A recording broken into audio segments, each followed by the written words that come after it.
Oh, oh, oh, oh, oh, oh, oh, oh, oh, oh, oh, oh. Welcome to Multiple O's, the spin-off podcast for The O Show. The O Show is hosted by Dr. Oriana Fox, the artist with a PhD in self-disclosure. You hopefully know the spiel by now. If you're interested in candid confessions, creativity, nonconformity, and mental health, you've come to the right place. This, my friends, is season 2 of this podcast, which explores the crossover between working on the self and working to change the world.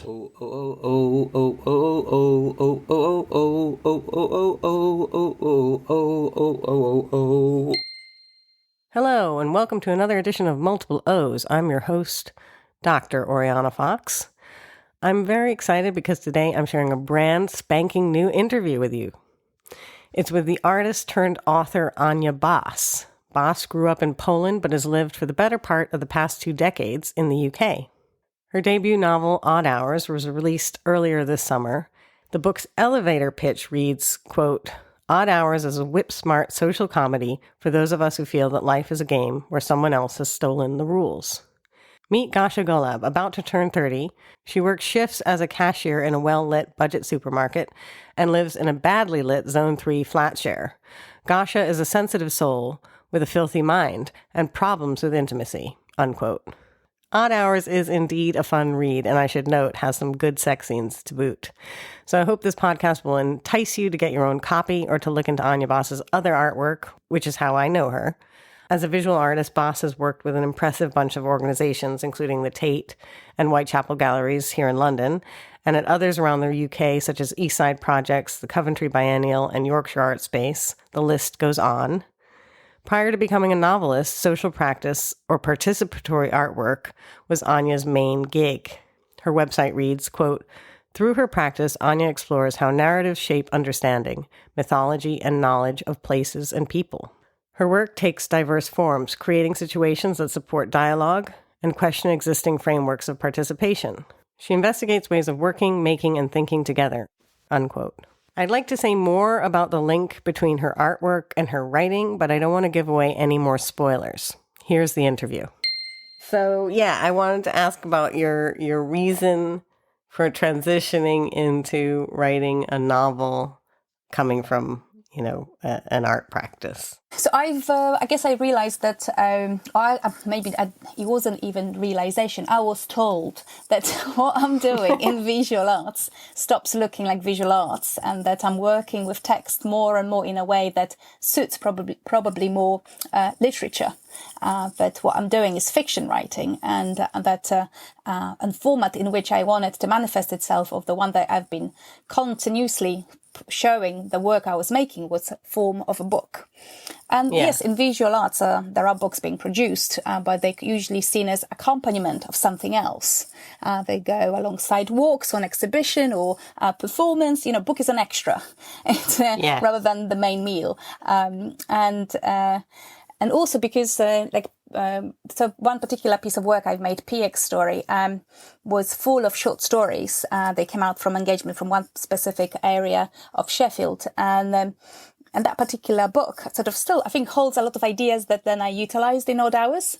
For example, writing in multiple narrative voices, of kind of using different formats to tell a story. So the fact that in Odd Hours you have book within a book, or poems within a book, or diary within a book, or Facebook within a book, all these kind of ideas for that were somehow already explored in this different publication which came out as an outcome of a residency in visual arts context. So that was kind of that. I think to me that was the moment when I kind of thought, okay, that's it's a good moment to start writing. Like people telling me what I'm doing is not anymore visual arts, so maybe I can just. So who are these people who actually said that to you? Oh, this is not a. Or was it just like a bunch of different things where it came up of? Well, no one, I guess you're right. No one came up to me and said, this is not visual art. It's just people were more opening up like, oh, it reads like a book. You know, it doesn't read like, okay. it doesn't read, it doesn't, it doesn't read like a arty book. It reads like a book, you know, like it could be a novel. And like those offerings were made to me. Like it could be, and all of a sudden those ideas of it could be made it look like, oh, it would be a better idea. You would be better off. Yeah. Like you could actually make money. Yes. If it was a book, like rather than art book. And that stuck. But I guess the ambition to write a book was like with me for a very long period of time, because I was told as a 8-year-old that I was writing well, and I've just learned to write. Like in Poland, you only learn to write when you're 7. At the time when I was growing up in Poland, and then really earlier on, I was told that I had by my teacher that I was a very good storyteller, and she kept encouraging me throughout primary school. And then I had series of teachers that were telling me that I remember the last teacher that had me under her wings in secondary school when I was taking equivalent of A-levels. She was telling me, yeah, you would be not a bad writer if you wanted to give it a go. And I don't know if like age 17 or 18, I don't think I took it seriously. I think I was worrying that I had nothing to say. Right. And but it's there, like something just logs itself at the back of her head. So when these ideas that, this could be a book were coming to me, I guess I was opening up something that was already in my head. Like this possibility was sitting there. But of course it was now happening in a different country, in another language. So I opened with it a number of, worries and anxieties around the fact that I'm working with text in a language which is not my dominant language. And although I live in English, and think in English, I still and forever will use it as a person who uses it as a second language. So like my ideas of syntax or what's natural to me, the way I would structure a sentence, they come from very different from another language that I guess translates still somehow into English. And it was a huge job for me to turn it around in my head into advantage. I keep thinking of myself like, oh, poor you will never write like an English person. Like I had to turn it around, be like brilliant, and not a single English person can write like you. And that spin was really important. I feel like I'm still experimenting and will forever experiment with what English can do for me. Yeah. So could you give an example of of it being a positive thing, like a specific, more concrete example of that? Oh gosh, like on the sentence level? Yeah. Okay. There is like two. So in the book, earlier on, there's the scene when Gosia is marking something in the diary, so Lindsay's clear when her day's off. Marked, and I created these 2 sentences which sit together, and so the purpose of it is that Kevin, Lindsay's boyfriend, is not in the house when Gosia has her days off, and that those 2 sentences, which I think come very much from Polish and influenced by that thinking, are she did, he is. And there are those 2 sentences, they sort of stuck together at the end. And to me, that kind of succinct way of those 2 words in 2 separate sentences. So it's the way of speaking and thinking that I think I brought from Polish into English. Okay. She did, he is. Yeah. And I don't know if that exists in I don't think English people would write that way. Right. Just a simple 2-word sentence. Yeah, I think for I might be projecting it, but I think an English writer potentially would say, and she marked it on the wall, and here he is sitting in the kitchen. Oh, right. I see. Okay, so it's more wordy. Yeah, and I guess Polish language in itself, I think, is quite succinct and economical, but direct. So to me, those 2 sentences sitting side by side, I think speak of that. Right. I might be totally wrong. I've literally thinking on the spot here. I guess brevity to me is always impressive. There's a simplicity, I feel like, to the way you write. Yes. It's really straightforward. And there was one word in the whole book that I didn't know already. And I highlighted it, and it's something to do with It starts with an R-H, and it's like to do with like pronouncing R's or something. Roticism, yes. Yeah, roticism. I didn't know that word. So that was the only word in the book that I didn't know. But yeah, so it's all like just straightforward. So, and then the thing is that it's funny, but like you said, you didn't intend it to be funny. You just naturally are funny. So, yes, when I was writing the book, I wasn't just sitting there thinking, oh, it has to be a series of jokes, and writing it like, oh, okay, how was going to make this particular scene hilarious? Like, that's totally not what I was doing. And it took me really by surprise when I was sharing first extracts of this book during Faber course with my group, and I was reading it out loud, and people would be just laughing out loud. And that really surprised me. I mean, not that I thought that it was totally deadpan and, and serious, but I didn't think it was funny to the point that people would actually verbally start laughing at it. And when I write it, I don't sit there and giggle to myself, or nothing like that happens. I guess this is how it came out, in that sort of apparently comedic way. But that's not something that I was very conscious in trying to achieve. Yeah. It was, I guess, a tone or method of storytelling that I fell into because of the nature of the story and the character that I built. I think, like, I was thinking of Gosha as and someone who has kind of lots of dry humor and is quite. I'm thinking of her as a funny person. Like, I think she is hilarious, and how she operates in the world. In a really kind of cool way. At the reading that I went to, you were talking about, wanting to make a protagonist who's a female character who is not necessarily likable. Like, and when you said that, like, I was only in the beginning of the book at that point, and I was sort of like, I didn't think of her as not likable. I mean, so I was like, oh, okay. But I see what you mean as, like, she's flawed, and she's not, like, necessarily admirable, or I don't know. Yeah, I feel like, she has flaws, or she has nuances, but I didn't think of her as negative the way, I don't know, maybe I misunderstood what you're saying at the reading, but. I guess what I was trying to do is to create a character that has, for example, mean side to her, who's speaking her mind about how she perceives other people around her and kind of put it so the book is written in mainly in third person. So we can kind of get to see insight into Gosha's head through narrative voice that is from her perspective. And there is, I think there is a kind of level of meanness that comes through, and directness, and how judgmental she is about people she meets and she works with, or how she perceives a world around her is very judgmental. And I hope that as the book progresses, that readers make links to her background of why would that be so, like where she got those lessons from, what influences that kind of type of narrative and very judgmental view of the world. And she does things which I think are not great things to do, like, reading her flatmate's diary, or kind of the way that she's dealing with breakup with her boyfriend, like that. Yeah. She does things which I think are kind of you would not necessarily want to be. You wouldn't think, oh yeah, she's great friends material. You would probably think twice. If she was wearing those kind of qualities about herself on her sleeve, that's what I've done.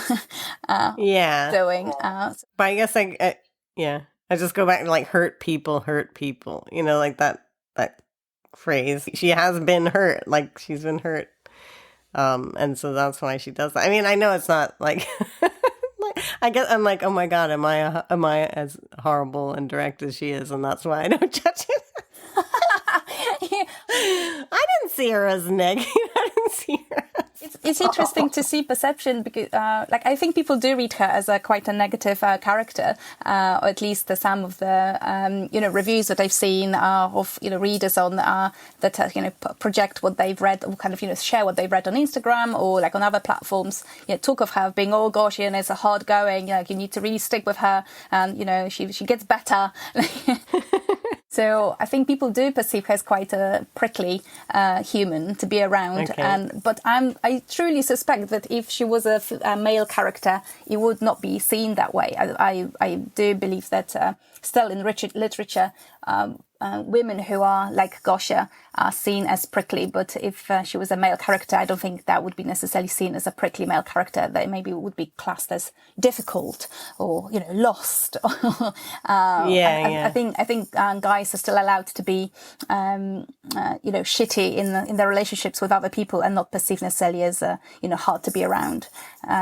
So I was really determined to write a character that you don't fall in love with from beginning, and it's kind of a bit of work to figure out why she is the way she is. And I hope that the narrative itself is entertaining enough to keep you motivated to keep going and keep reading, rather than be like thinking, oh, she's so awful, like I'm not going to stick with her, with this character. She's definitely worth sticking with. I mean, as I said, I liked her from the beginning. Switching gears a little bit, can you tell us about how your identity, specifically Polishness, how that impacted the book? So I guess the truth is that moment I came to the UK, I felt very strongly that I'm Polish. Like, all of a sudden my place of origin became organizing principle for who I am and how I'm perceived. And when I was writing this book, what I was interested in exploring is what happened next. So I realized when I arrived to the UK that I was meeting a lot of families or kind of people who would be in those Polish-English relationships, for example, and then if they had kids, the kids would not speak Polish. And I was just baffled by it, like thinking, like, why not? Like, why would you not give your child the language that you operate in? And kind of based on my experience, I thought, like, it's like I'm doing my best to exist in English, but Polish is still the language I will go back to swear in, for example, if I'm angry, or count if I need to count lots beyond 10. Like, I can't do it in English, can't achieve it in English. And that is, language I fall into if I need to achieve something that feels a bit hard in English. Like, whenever I'm stressed, I think like my head goes back to Polish. So I've just been asking myself why that would not happen for other people. What would be the reasons? And then during one of the visits back home to Poland, it just occurred to me that exactly the same story happened in my household. That my grandma, when she, after the war, was moved from the lands which are now Belarusian to the lands that used to be German, that she moved with just one language. She was fluent in a number of languages, and she was able to communicate with her diverse neighbors that were Jewish, Belarusian, Lithuanian, Russian, that she did not take those languages with her, but she only was passing on to her children Polish. So she made the same decision. I know that those other languages in her case were those languages of the area, there were nevertheless languages that she operated in, and it wasn't her reality where she moved to that there was no Ukrainian or Belarusian or Russian or Jewish people living there, so she wasn't using them because there was no need. But also I kind of felt that there was conscious decision not to pass those languages on, that there was something about not caring with her trauma and difficulty that would bring. And I started wondering if that's what somehow happens in those families in the UK, if there is a level of difficulty bringing this language, that people maybe want to leave something behind. And bringing that language into their households is not something they want. On much deeper level than, it's just not convenient. It's on more psychological level of distancing themselves from the upbringing, from the country where they grew up, from pressures of that country, and types of organizing that the country favors. So how it's informed by a dominant religion, which in Poland is Catholicism. How is it informed by maybe kind of political situation? So I've just been pondering more about that. What are the decisions that people would not want to pass on the first language, other than just being lazy? Yeah. And that informed very much how this book, how the lack of Gosia's skills in speaking Polish manifests itself. Like, to me, that was kind of part of the story of her father, of why that language is not being part of her daily life. But also, you said something about him not being an ideal immigrant, like character, you not wanting to have idealized an immigrant character in the book. Yes, so Gosha's father, yes, it is. I kind of consider him a failed immigrant because he's not someone who contributes to a country in a way that is perceived by at least current government as the right way to contribute. Like he's not paying taxes, he doesn't have a job, he's useless in economical terms, and the fact that this is how immigrants are perceived. All of a sudden, you are kind of detached from the fact, oh, are you a good parent? Like, this is not important. Like, are you a good human? Do you have good hearts? Do you, none of this matters. You're only perceived through your abilities to make money and pay taxes. Like, this seems to be this is when you achieve your best as a migrant to this country. I was keen to create a character that is this bad migrant. Yeah. Failed migrant, with a good beginning, but then things went wrong. So I was creating also for the book kind of complexity around kind of Gosha's upbringing and her backstory. But I'm just interested in that. Like being migrant myself, I do think about these things of how do I sit in the society? Will I be ever perceived in any other ways but through how much tax I pay?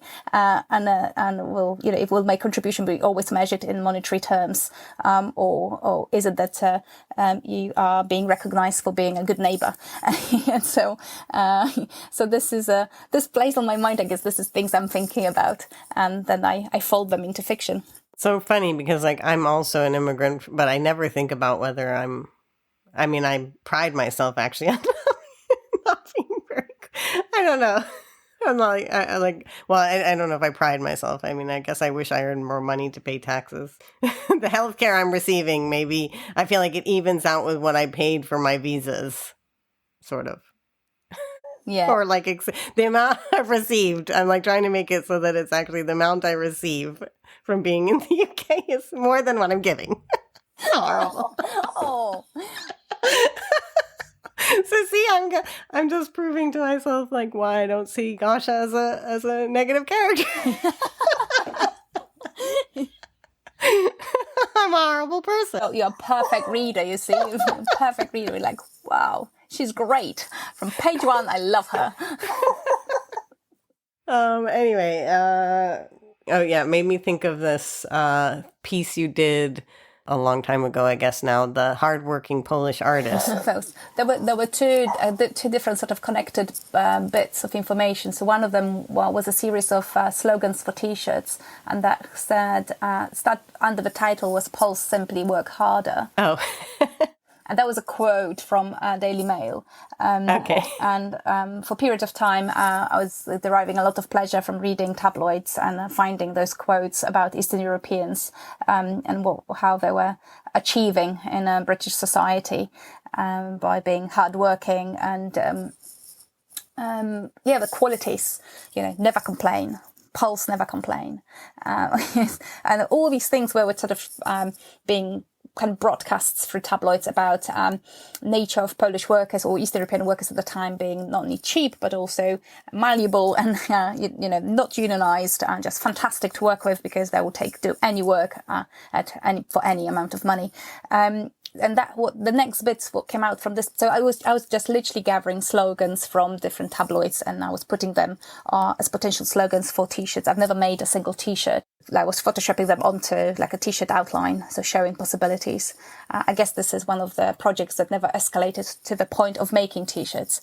It was partially a financial decision at the time. I did not have much money to go into T-shirt production. So keeping it as a concept was a safer option financially without knowing if anyone would actually be interested in collecting a T-shirt or if you would have to be something that, you sell at the T-shirt cost. Like all these kind of difficult questions that we have to ask ourselves as artists, isn't it?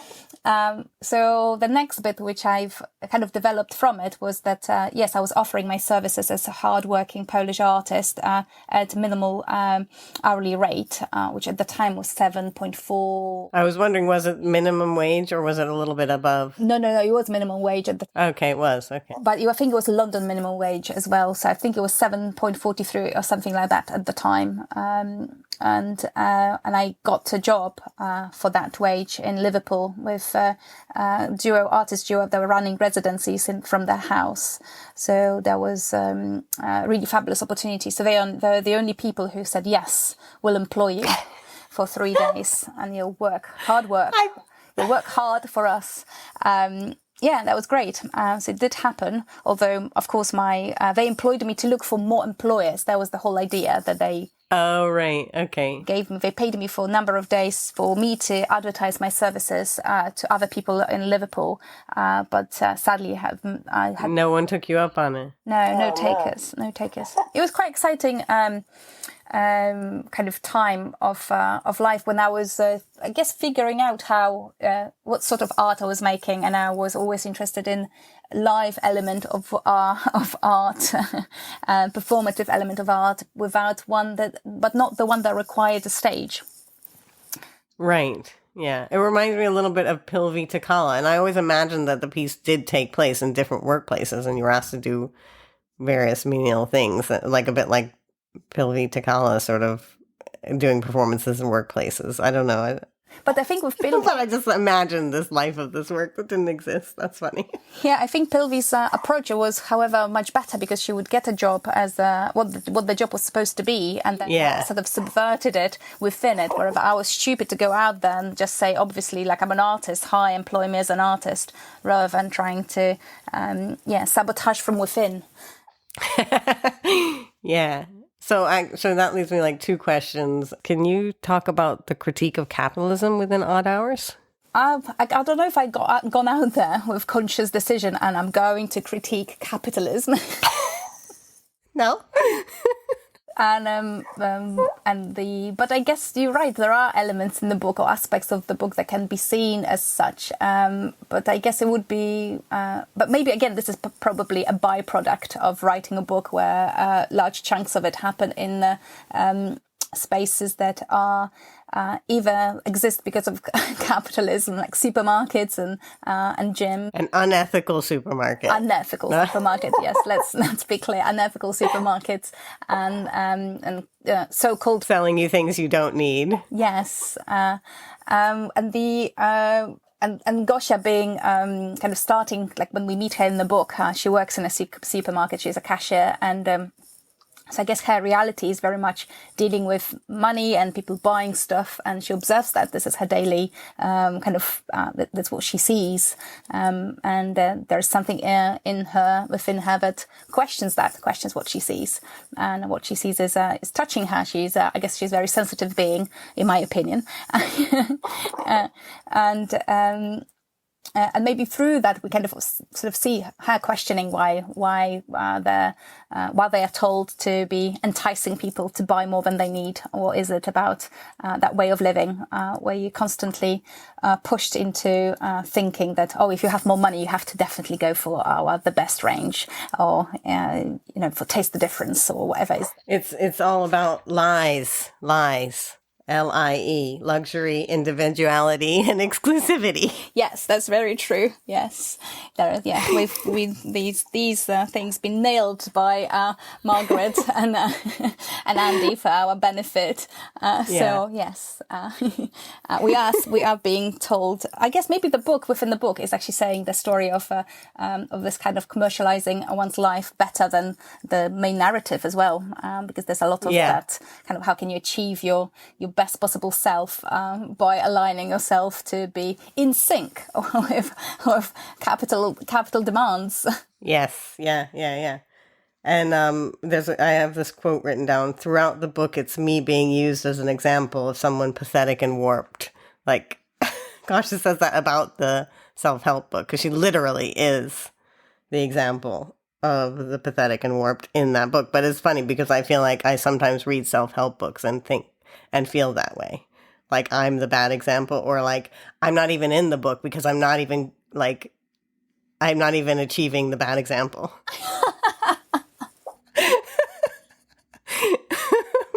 Again, might just be me. Well, I don't know. Potentially, maybe we'll hear if any more people feel that way. I mean, self-help books are a funny beast in themselves. In order to write self-help book extracts in this particular book, I've engaged with quite a few self-help books. On one occasion, issued I think 15 of them. So I cleared basically my library's a section, self-help book section, and just took where they had home and read it compulsively for a few weeks. More to acquire tone of voice and maybe to a degree vocabulary that's being used or how you told the story. But I was very determined to develop very unique Margaret and Andy's approach to writing the book. But like an idea that you have like a workbook element in the book came from seeing those other books where you sort of given a task ever so often, or told to go out into the world and try something, or like the fact that you are told never to skip a stage and always do things in order. Like all these ideas come from books that I've engaged with, and I was kind of interested in the fact that it's a formula, and like you're supposed to follow a certain pattern, and then apparently your life becomes that particular pattern, that particular version of events. And I found it deeply exciting as a method of because what the book within the book is doing for this particular book is keeps the narrative together. So it does that on a narrative level. So That's funny. Yeah, it is. So I guess I've used it not for real life events, but for real book events. Right. Yes, that's right. It kind of, it's sort of, well, it seems like she's following the advice. So it then drives the narrative. Yeah. Right. Although this particular element of the book was added last to the book, or one of the last elements. Oh, really? That's interesting. Yeah, it wasn't there from the beginning. It's really interesting that the book started off being at 65,000 words, so it was much smaller offering. And then when I was working on it with my agent, he kept saying, "Oh no, something's still missing. Like think about it." And I'm blessed that I still meet with my Fabe Academy chums. So there's a group of amazing women's writers that we meet pretty much weekly to discuss each other's work, and they were like invaluable in giving me loads of ideas. So I knew that. So for example, with book within the book idea, I knew I wanted something that would be like self-helpy and would kind of give Gosia that reasoning for be one of the motivating elements in the book. But it was one of my friends from a group said, and that book should be written by Margaret and Andy. FYI, for those of you who haven't read the book yet, Andy is Gosha's ex-boyfriend, and Margaret is the woman he left her for. It was so that was offered to me as an idea, and I took it, and I thought that's fantastic. Like this was just such a good way of like bringing Andy more into the book and that story, that kind of the perfect love story. Yeah. That being made visible, and adding another layer to like understanding of how Gosha's life's been impacted by that particular love story as well. So yeah, that came in very late, and I was weaving it in into the rest of the narrative. So all those chapters been actually written for benefit of narrative that was already in place. All right. And so you meet with them once a week still? That's incredible. That's a lot of time once a week. Yeah, well, we do take breaks for Christmas and summer, and around celebrations like Easter. It's like everyone seems to have kids at the moment, and school holidays and stuff, and it's then hard. Then it's harder to meet. But yeah, we pretty much communicate like Zoom weekly, and we meet online these days. And we discuss each other's work, so we take turns, and it's. It's quite incredible. I thrive on it. I guess I also realized that I really thrive on feedback, and I need live readers as close as I develop text. I do enjoy having input from other people. Kind of the sense that if what I'm creating holds together, even on that kind of level. So like I'm currently working on something else, again I'm just getting so much of insight of how what I'm writing reads, what does it say, or moments. People also, I guess we know each other so well that we're good at pointing things which are flat, or like you feel like if someone is doing a bit of like they've developed a method of doing something well and they're doing it again and again and again. So it's good to point at that stuff when you kind of feel like, okay, this is now fifth painting with dots on it. Like, you've done enough. So after you left the book reading the other day, people were standing around and talking, and they were like, oh yeah, Ania thinks that her new book isn't going to be funny. I bet it's going to be hilarious. So you have feedback. So is it funny or not? Like, it seems like you would have feedback then, obviously. I do have feedback, yes. And my group does tell me that the new text has the staple of Ania Bas on it. That, the okay. stamp of, it came out from the same person. But I truly don't think it's I don't think it's hilarious. No, it's very different subject matter, and hopefully there are kind of moments where people will be finding light or kind of funny, or but I don't think it's I think it's different book to Odd Hours. That's how it sits with me at the moment. Yeah, it's proper.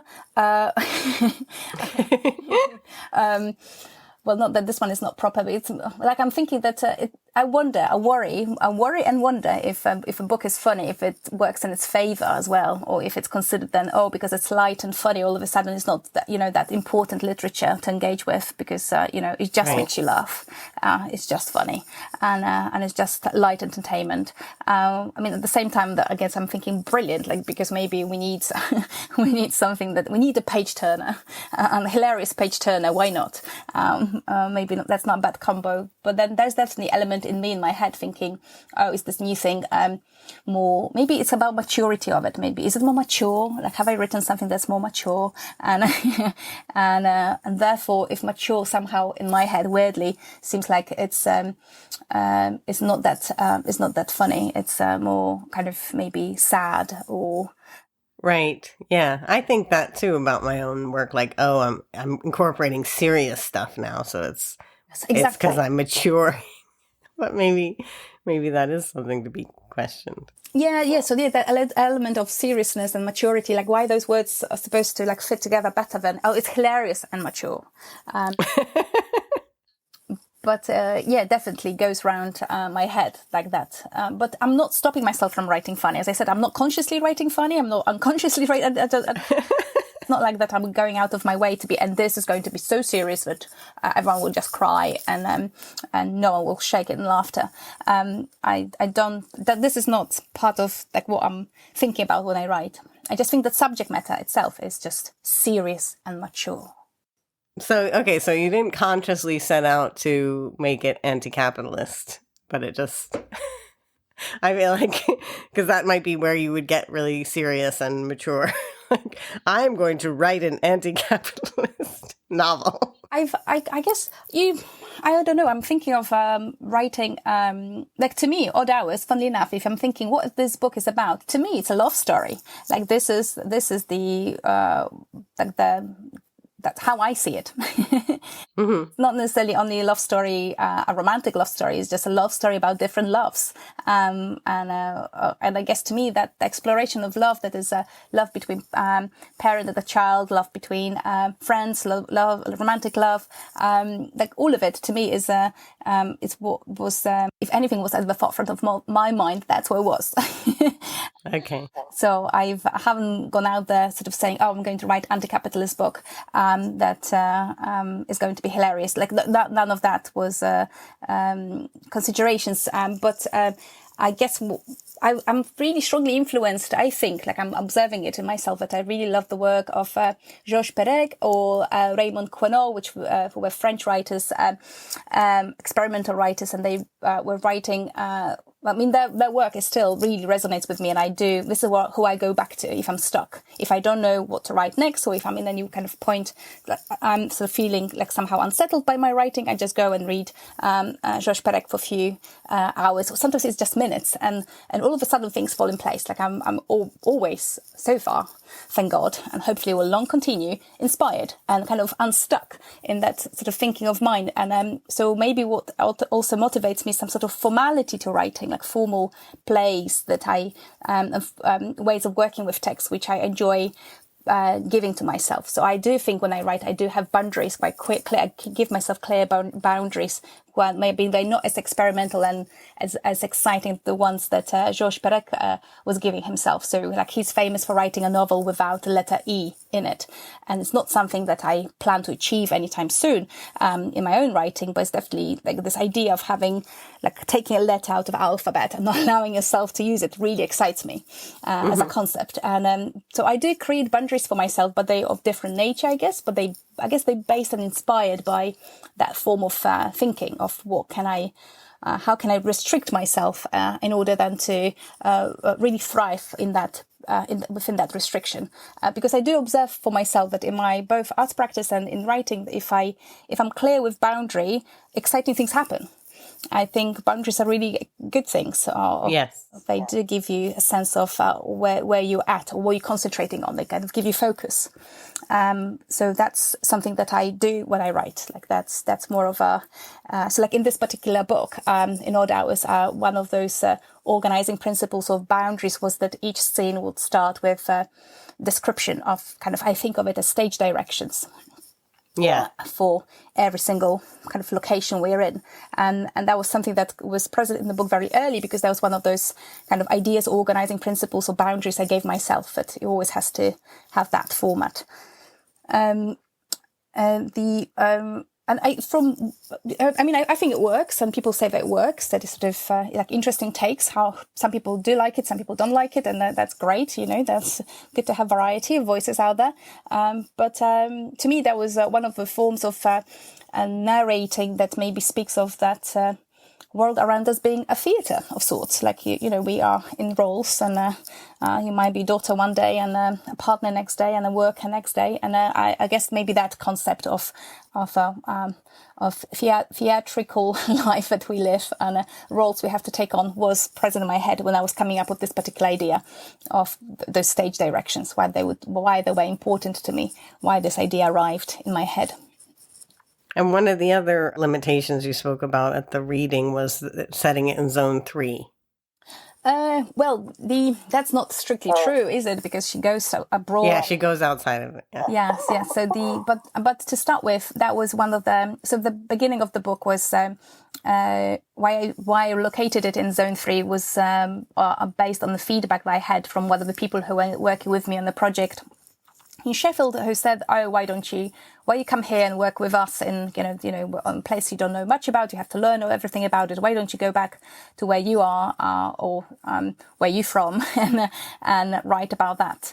And where I was from at the time, or kind of perceived myself being from, was zone 3 in London, where I lived. And so the bulk of the book and the stories are based on a particular postcode and area that I engaged with and lived in at the time. That was, and is, I hope, still really rich. And there's diversity of people that are there, and how they coexist together in harmony, or kind of at least perceived harmony. And they do speak of the world that is under threat, I guess, especially libraries. I'm thinking about libraries being continuously a space that is seen as this unnecessary extra, and somewhere that waste of resources and underused. And I think this is also not true.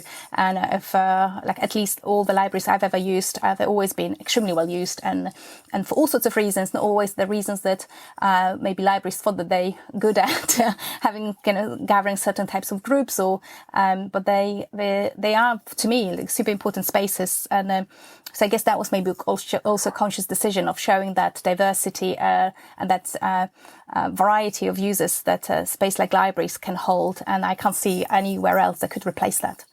It's such a particular British library as well. Like, I feel like, I don't know if the libraries in other countries have the same feel. I'm in awe in what libraries do in this country. I truly am. And really, like every time I've engaged with them, no matter what age I am, they I'm talking about it as shape shifting. I literally think the libraries change the shape to fit me. And now I use them, I go there with my daughter, and they're great for that. I go there on my own to write, and they're great for that. And they, whatever is what I want from them, they seem to fit me into what they are. And I think that's admirable. And I see teenagers there, I see older people there, I see students there, I see people who are on their own and people who are in groups and, your parents and children. And so it seems like it can accommodate anyone, and they sort of find the way to be that space that fits everyone. I hope we won't lose them.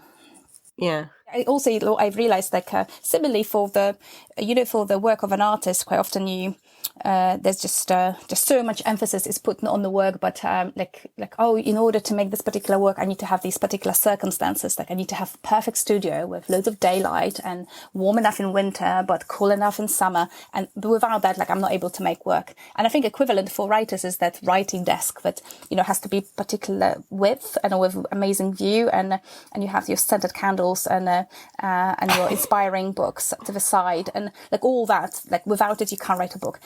To me, that's loads of bollocks. And to me, the fact that you have space where you're not interrupted is what counts. So to me, a library is a space like that. You grab your table and you're just there for as long as you want to, you can sustain it. Yeah. So you took all the self-help books from the library, but did you not read self-help before you wrote the book? It was just a research. What was your relationship? I have not engaged with self-help books before.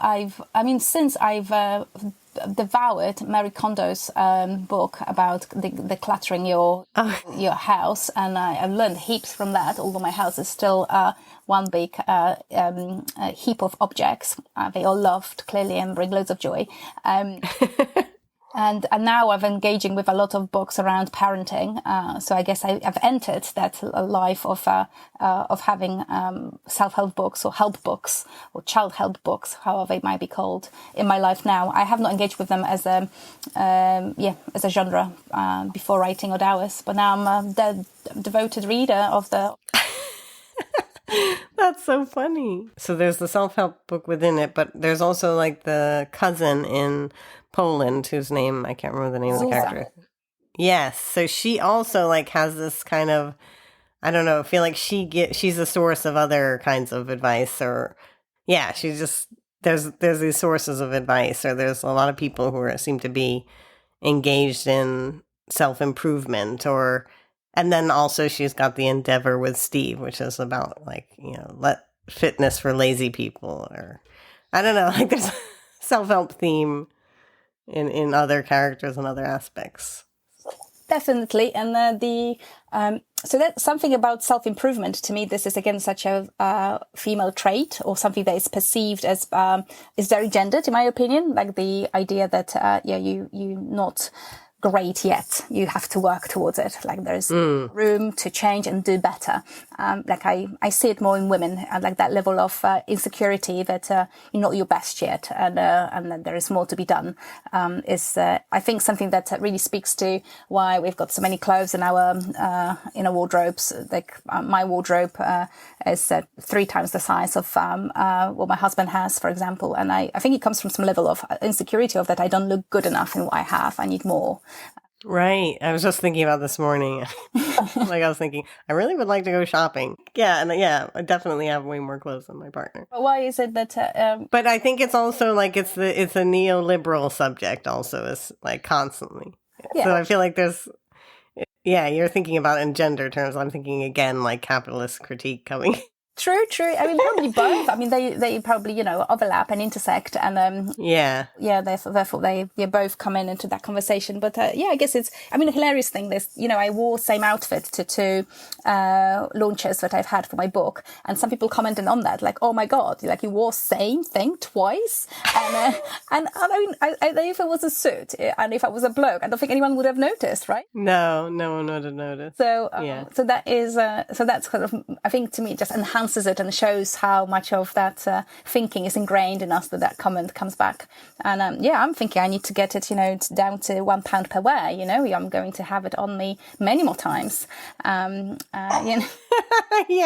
So because as the O show host, I originally thought, I'll wear the same suit every single show, but then I outgrew the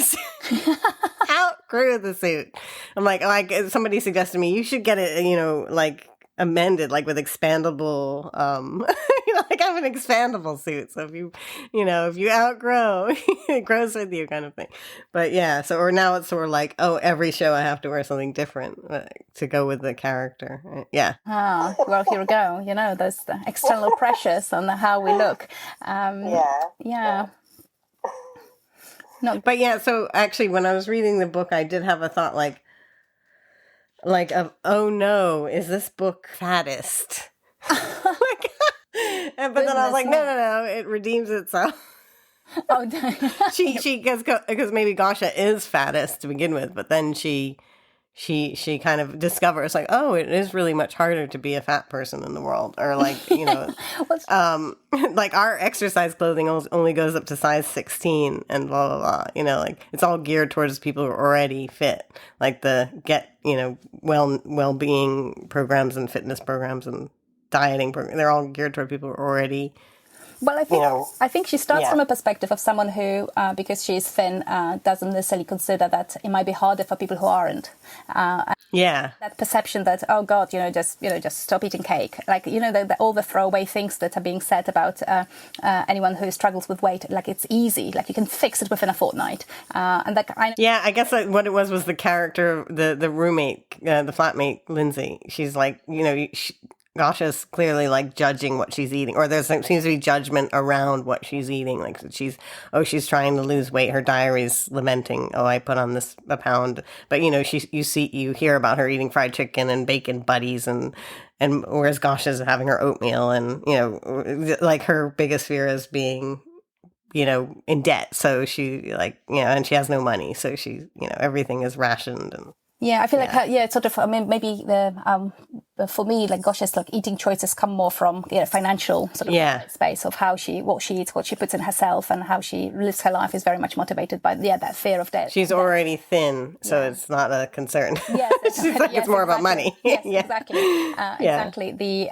But then her perception of the world around her, like she's very mean in how she views people who are around her and judges them in a way that I think a lot of society judges people. Like there's very little understanding around people who might be disabled or people who might be suffering or like being overweight or like all of it is that there's this that we're given like this very quick, easy solutions to it, that it's all fixable and it's just a matter of trying hard and the cult of diet, that Lindsay is in this endless loop of.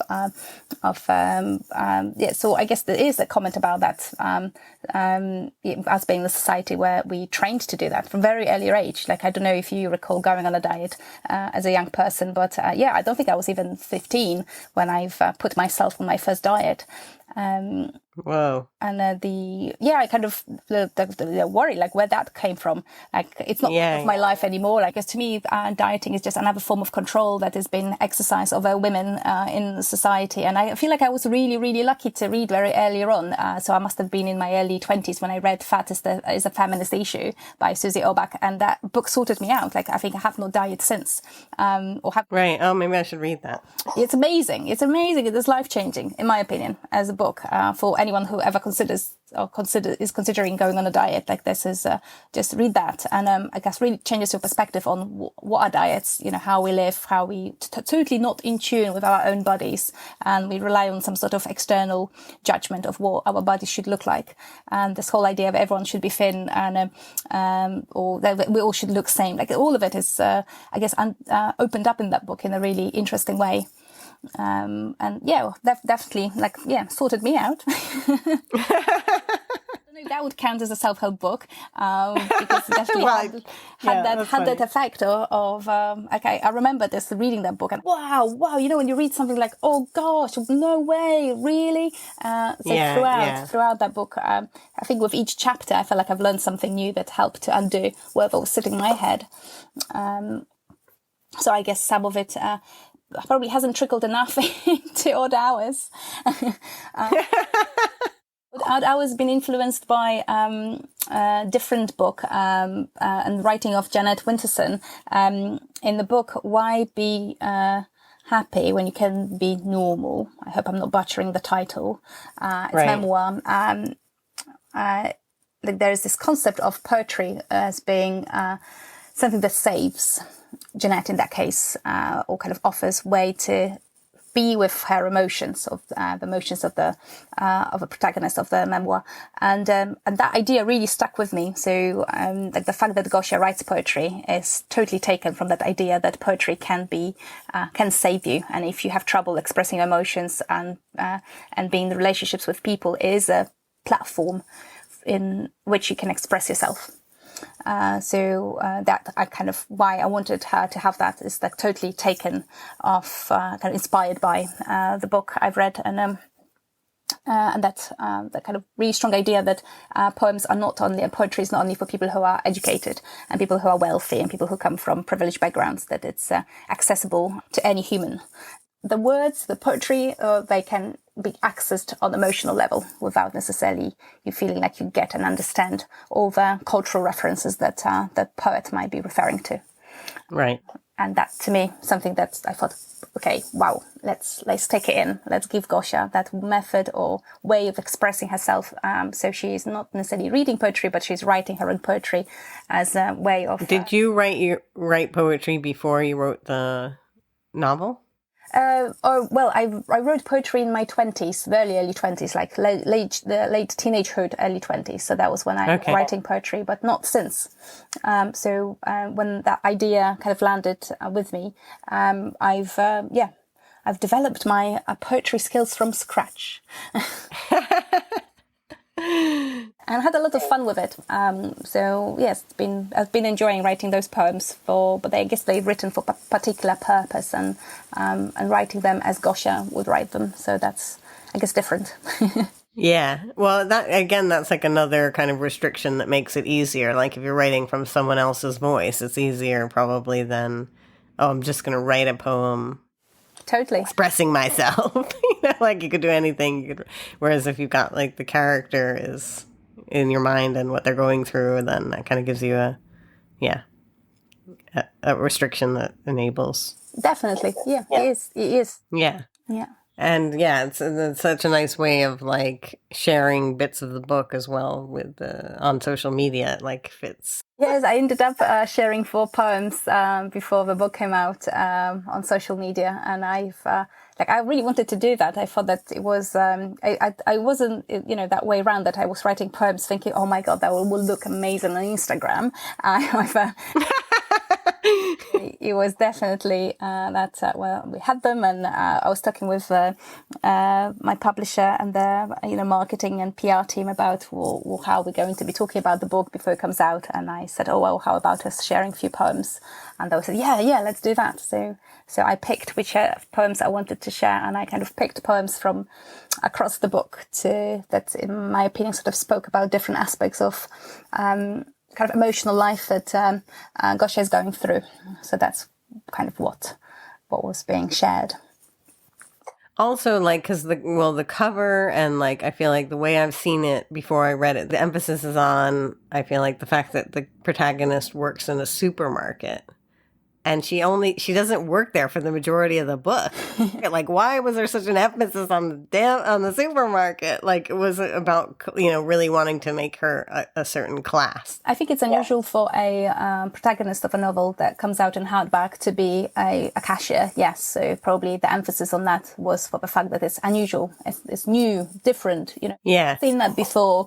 So maybe another method of trying to attract diversity of readers to the book.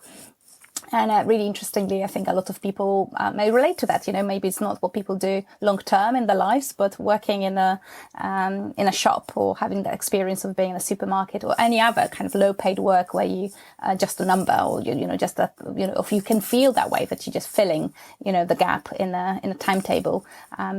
Is experience of many people. But again, I was interested in and having a character who's not necessarily thinking of it as a climbing a ladder sort of element.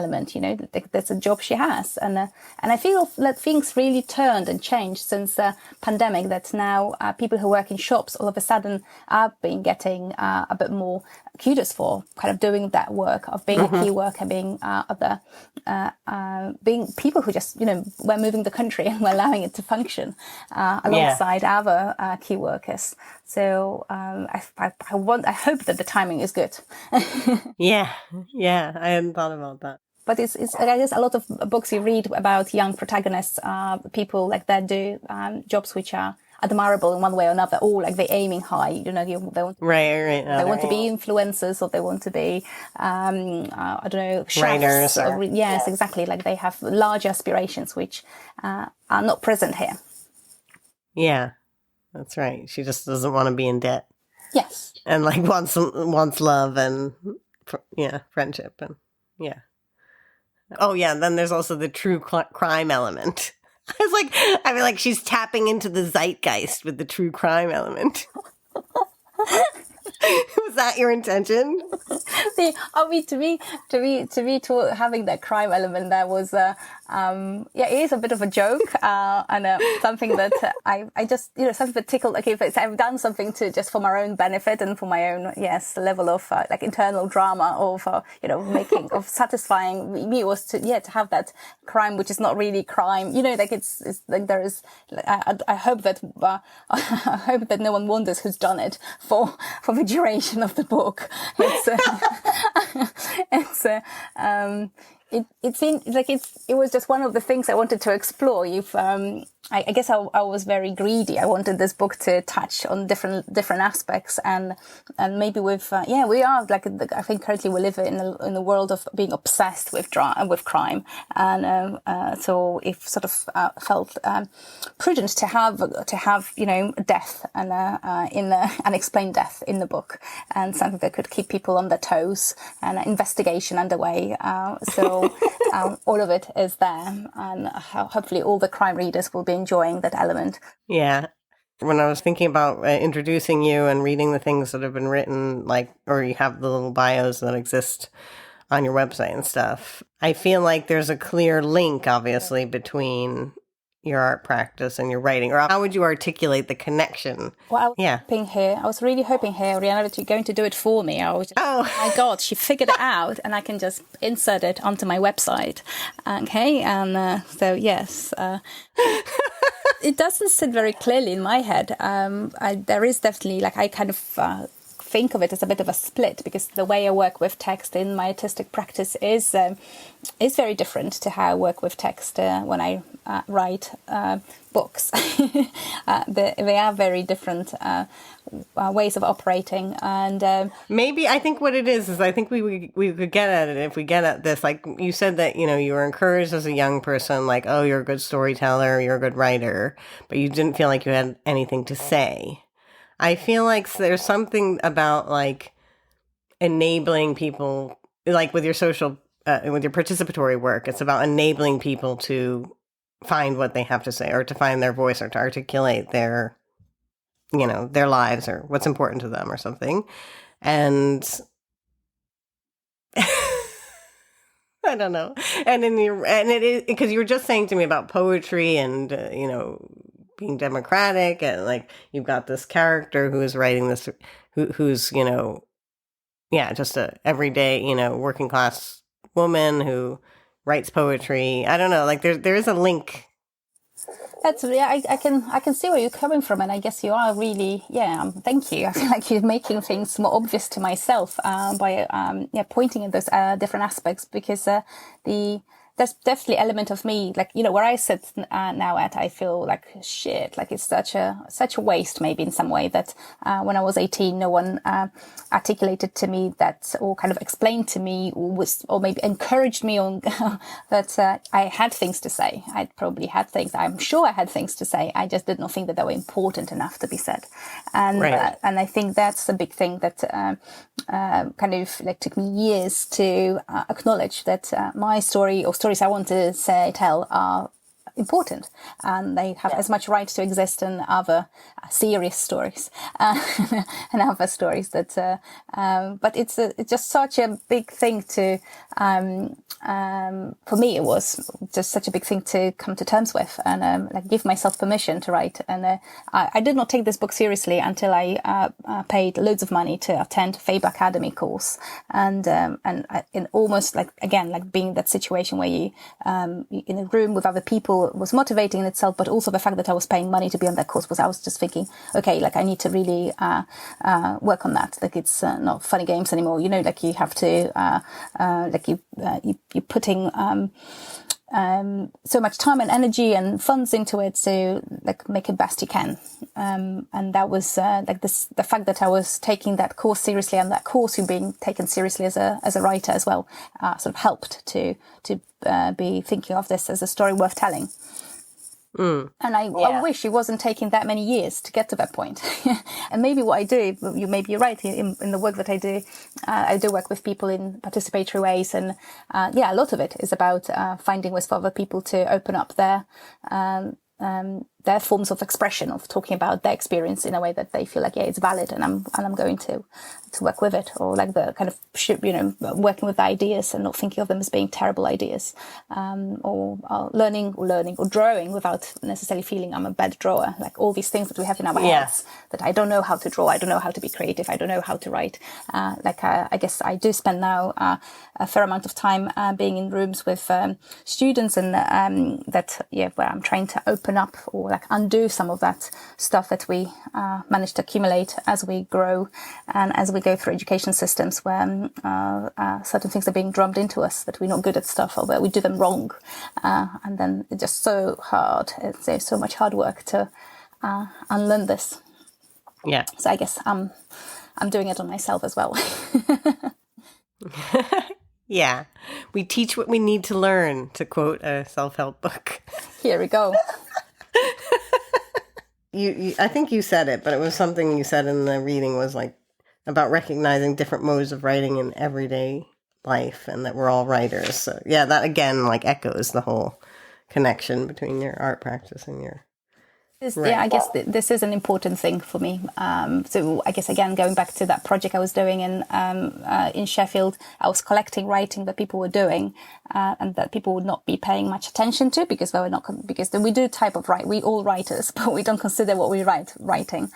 So text messages, Insta posts, Facebook updates, shopping lists, application letters, all of it in my head sits as writing, and there's exciting forms of writing that are totally not seen as not being elevated to the level of literature, and so I was very excited to be inserting into the previous piece of work that I was referring to, PX Story, that this is built totally on lists of those types of writing. So there's a short story written in lists format. There's a short story written as an application letter to local ASDA.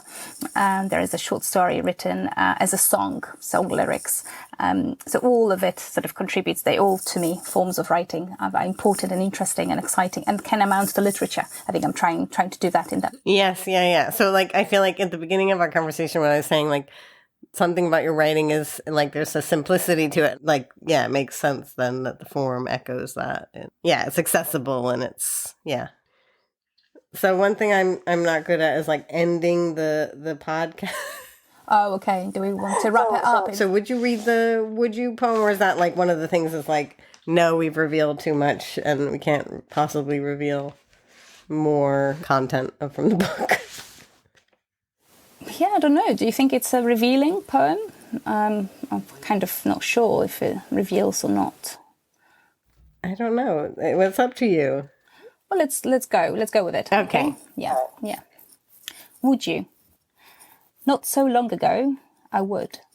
Go blonde, get tanned, forgo carbs, forgo tights, wax, make an effort, seek a man, follow him around, show interest in things that bore me. So men would see me, so men would love me.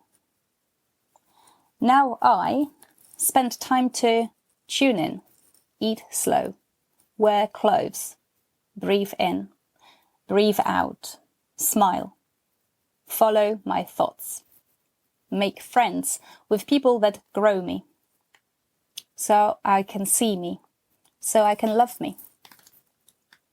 It is quite a touching poem, isn't it?